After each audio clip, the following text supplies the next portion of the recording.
여러분 안녕하세요. 반갑습니다. 실용경제 수업을 맡은 신태환입니다. 이 실용경제는 일주일에 우리 1시간 수업이 들어있고요. 또한 실용경제는 평가가 존재하지 않습니다. 따라서 좀 더 자유롭게 여러분이 경제에 관한 내용들을 익히고 배울 수 있는 그러한 시간이라고 생각하시면 되겠습니다. 실용경제는 이름 그 자체에 보다시피 경제 앞에 실용이라는 말이 붙어있죠. 그래서 여러분 이미 경제 수업을 듣는 학생도 있을 텐데 좀 더 그런 경제학적인 학문적인 내용 위주로 가기보다는 좀 더 실용적인 여러분의 삶에 여러분의 생활에 좀 더 쏙쏙 피부에 와 닿는 그러한 내용들로서 수업을 진행해 보도록 하겠습니다. 여러분 실용경제 수업을 듣고 난 이전과 듣고 난 이후는 매우 달라져 있을 거라고 여러분에게 자신있게 말씀드립니다. 우리 한번 그럼 차차 무엇을 배울지 오늘 한번 알아보죠. 자, 먼저 우리가 실용경제 배우기 앞서서 경제란 무엇인가를 짚고 넘어가 보도록 하겠습니다. 경제란 상품이나 서비스를 만들고 나누고 쓰는 그런 모든 활동들을 경제라고 합니다. 그럼 이 상품이나 서비스는 무엇이냐? 바로 기초적인 의식주를 포함한 그 모든 것을 말한다는 것이죠. 즉 여러분이 평소에 밥 먹는 거, 그 다음에 옷 입는 거, 그 다음에 집 사는 거, 집에 생활하는 거, 이 모든 생활들에 필요한 그런 활동들을 전부 다 경제라고 부른다는 겁니다. 즉 경제는 여러분이 느끼지 못하더라도 매우 이미 여러분 다 경제 생활을 하고 있었다는 것이죠. 그래서 우리는 이렇게 정의를 내릴 수가 있겠습니다. 경제는 사회생활의 호흡이다. 마치 우리가 숨 쉴 때 산소가 있다는 것을 느끼지 못하고 있지만 이 호흡이 없으면 우리가 생존할 수 없는 것처럼 경제생활도 여러분이 내가 경제생활을 하고 있다는 것을 인식하고 있지 못하는 그 순간에도 이미 여러분은 경제생활을 하고 있었다는 것이죠. 따라서 우리가 숨을 못 쉬면 생존할 수가 없죠. 마찬가지입니다. 경제생활을 온전히 해나가지 못한다면 여러분의 생존을 위협받게 되는 그러한 어려운 상황에 놓일 수도 있다는 것입니다. 다음으로 넘어가 보죠.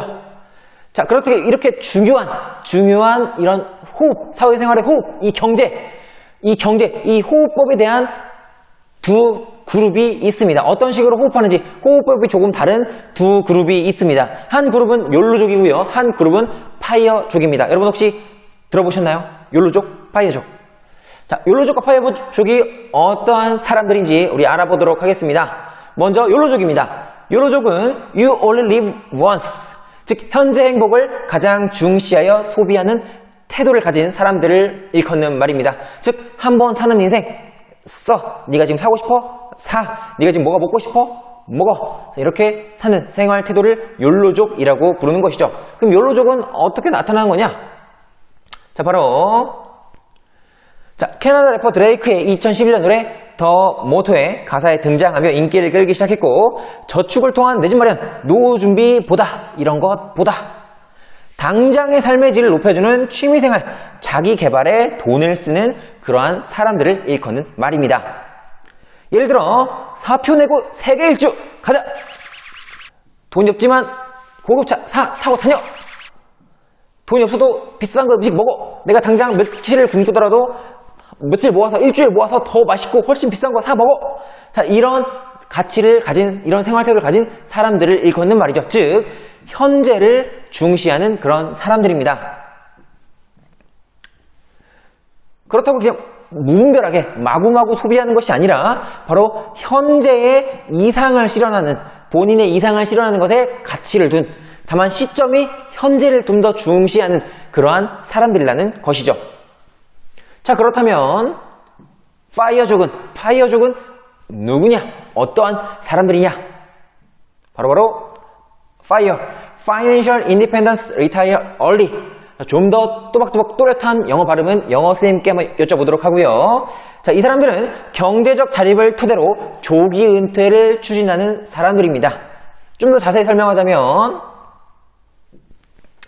자, 물론 이 전부터도 파이어족이란 말은 있었지만 2008년 금융위기를 통해 경제적 침체기를 겪으며 젊은 고학력 고소득층을 중심으로 확산된 운동으로서 40대의 조기 퇴사를 목표로 하고 있습니다. 그래서 어떻게 하면 40대에 퇴직을 할 수 있냐? 바로 극단적으로 소비를 극단적으로 줄여서 수입의 70에서 80%, 더 극단적인 경우는 90%까지 저축하는 그런 극단적 절약을 실천해서 40대에 은퇴하겠다, 이런 목표를 가진 사람들을 말하는 것이죠. 자, 정리하자면 파이어족은 미래의 경제적 안정을 우선시하는 사람들을 일컫는 말입니다. 그렇다면 욜로족과 파이어족은 만날 수 없는, 마치 화성인과 금성인 같은 서로 다른 그러한 종족의 사람들이냐? 아닙니다. 이들에게도 분명 공통점이 있습니다. 어떠한 공통점일까요?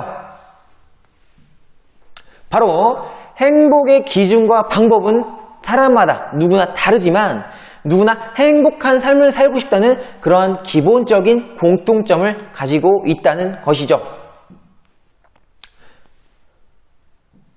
즉, 욜로족은 행복의 기준을 현재에 좀 더 가치를 두는 것이고요. 파이어족은 이후에, 미래에 조금 더 가치를 두는 행복의 기준이 다를 뿐인 겁니다. 누구나 모두 다 행복한 삶을 살고 싶다는 기본적인 전제하에 있다는 것이죠. 그렇다면 왜 욜로족이나 파이어족처럼 현재를 선택할지 미래를 선택할지 나뉘게 되는 걸까요? 그 비밀이 바로 경제에 숨어 있습니다. 경제적 행복을 위해 바로 한정된 재화를 사용해야 하기 때문이죠. 즉, 돈이 엄청나게 많다면 그러면 내가 지금 쓸지 나중에 쓸지 고민할 필요가 없습니다. 지금도 쓰고 나중도 쓰는 것이죠. 하지만 대부분의 사람들에게 재화는 한정되어 있습니다. 돈은 한정되어 있다는 것이죠. 그렇기 때문에 이것을 내가 언제 어느 상황에 적재적소에 써야 할지 우리는 알아야 합니다. 그것을, 그 방법을 익혀야 하는 것이죠. 정리하겠습니다. 여러분은 이제 균형 잡힌 경제적 호흡을 위해서 언제 더 숨을 내가 내쉬고 언제 들이마실지, 이 호흡을, 경제적 호흡을 좀 더 원활하게 행복하게 하기 위해서 우리에게 바로 실용 경제가 등장한 겁니다. 실용 경제가 필요하다는 것이죠.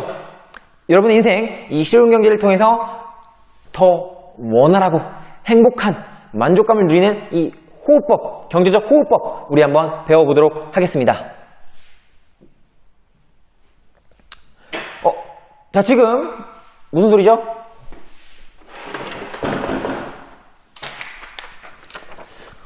방금 전 실용경제 교실 앞으로 경제 고민 상담을 위한 한 통의 편지가 도착했습니다. 우리 한번 읽어보도록 하죠. 안녕하세요. 저는 경실용이라고 합니다. 오늘은 저의 대학 경제생활에 대한 이야기를 들려드리고자 합니다. 2021년 저는 세론대학교 경제학과에 입학했습니다. 부모님께 용돈 30만원을 받았고요. 아르바이트를 통해 월 30만원을 벌어서 월 수입은 총 60만원입니다. 핸드폰 요금과 식비, 교통비, 각종 모임 회비 등 한 달에 40만원 정도씩 지출을 했고 남는 20만원은 모두 저축을 했습니다. 1년이 지나니 약 250만원 정도의 저축액이 모였고 졸업할 즈음에는 1000만원이 모였습니다. 이제 저는 고민입니다. 이 돈을 어떻게 쓰면 좋을까요? 자, 우리 다시 한번 이 사연을 정리해 보겠습니다. 20살 대학생, 20살이 아니죠. 졸업반이죠. 실용이의 이야기. 2021년에 새내기 대학생으로 스타트했습니다. 월 수입은 60만원이라고 했고요. 지출은 40만원, 그리고 지출을 뺀 나머지 모든 금액 20만원 정도를 저축했습니다. 1년에 약 250만원 정도가 됐겠죠. 왜냐면 이제 한 달에 20만원이니까 12달을 곱해주면 240만원인데 대충 플러스 알파 해줘서 250만원이라고 깔끔하게 계산해 봅시다. 2024년 졸업반이 되었을 때, 즉 졸업을 앞두고 총 저축액은 1000만원이 되었습니다. 그리고 지금 실용이의 고민은 이 1000만원을 어떻게 쓸까 하는 것이죠. 이 돈을 가지고 해외여행을 한번 다녀볼까? 아니면 자기 개발에 다시 한번 이 돈을 쓸까? 학원을 다니던가, 영어, 어학 공부를 더 한다던가, 아니면은 학자금 대출이 있다면 그 학자금을 상환할까? 혹은 이 돈을 가지고 뭐 주식이든 펀드든 부동산이든 다시 한번 다 투자를 한번 해볼까? 혹은 기타 다양한 방법으로 본인의 뭐 취미생활을 위한 그런 욜로적인 활동을 위해서 돈을 쓸 수도 있는 거죠. 자, 어떠한 선택을 할지 고민인 겁니다. 왜 이런 고민을 하게 될까요? 그리고 고민할 때 어떠한 결정을 내리는 것이 더 좋은 선택일까요? 바로 핵심 포인트는 이겁니다. 행복한 경제 생활을 위해서 무엇보다 여러분이 염두에 둬야 될 것 한 가지는, 첫 번째는 바로 나의 행복과 가치관을 여러분이 인식해야 한다는 것이죠.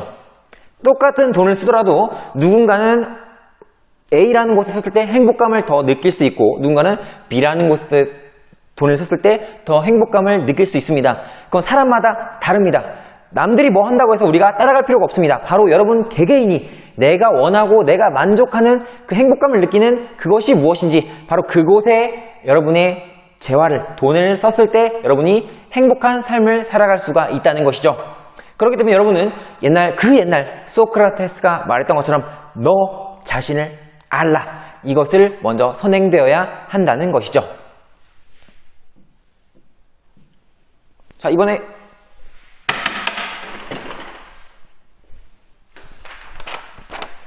두 번째 사연이 도착해 있습니다. 두 번째 사연 만나보죠. 안녕하세요. 저는 이제가 취직한 사회초년생 김경재라고 합니다. 참고로 여기 지금 오타가 났습니다. 사회초년생 실용이가 아니라 경제의 이야기입니다. 한번 뿅! 자, 이렇게 경제의 이야기입니다. 월급은 200만원이고요. 월급의 50%는 무조건 저축을 하고 남는 100만원으로 집 월세와 생활비를 썼습니다. 1년이 지나니 1200만원 정도가 모였고 모인 돈을 투자하여 매년 5%의 수익을 낼 수가 있었습니다.